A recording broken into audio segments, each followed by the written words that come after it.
तसेच इतर वस्तू वेगवेगळ्या करण्यात दिनांक 2 ऑक्टोबर महात्मा गांधी जयंती निमित्त आपण विशेष ग्रामसभेचं आयोजन केलेलं आहे। त्या निमित्तानं आपल्याला बोटोना गाव हे आपल्याला ODF प्लस म्हणून घोषित करायचं आहे। त्याकरता मला तुमच्याकडनं काही प्रश्नाचे उत्तर अपेक्षित आहे। त्यातला पहिला प्रश्न आहे, ग्रामपंचायत बोटोना अंतर्गत बोटोना गावात ओला कचरा व सुका कचरा वर्गीकरण करण्याकरता घरोघरी हिरवा व निळ्या रंगाच्या कचरा कुंडीची व्यवस्था आहे का?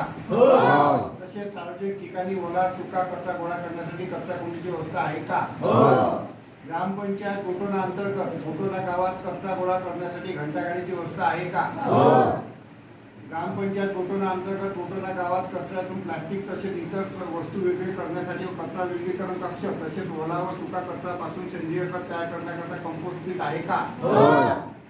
ग्रामपंचायत बोटोना अंतर्गत बोटोना गावात सांडपाणी वाहून नेण्याकरता सांडपाणी व्यवस्थापनाचे काम झाले आहे का? ग्रामपंचायत बोटोना अंतर्गत बोटोना गावात सर्व कुटुंबाकडे वैयक्तिक शौचालय असून सर्व कुटुंब शौचालयाचा नियमित वापर करीत आहे का? तसेच ग्रामपंचायत बोटोना अंतर्गत बोटोना गावात सार्वजनिक कार्यक्रमाच्या वेळेस तसेच आवश्यकतेनुसार सार्वजनिक शौचालयाचा वापर करण्यात येतो का?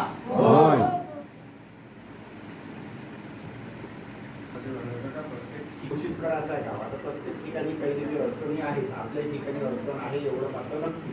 आता हे आपण व्हिडिओच्या बाहेर